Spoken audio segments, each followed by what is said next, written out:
তোমারি জীবনী আমি যতবার পড়ি, মনে মনে সুখের এক সমাজ গড়ি।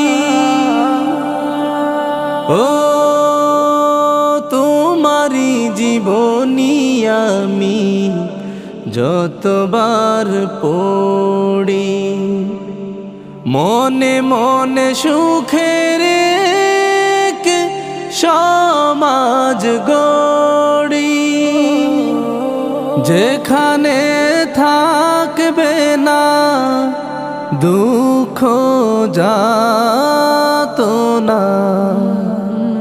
যেখানে থাকবে না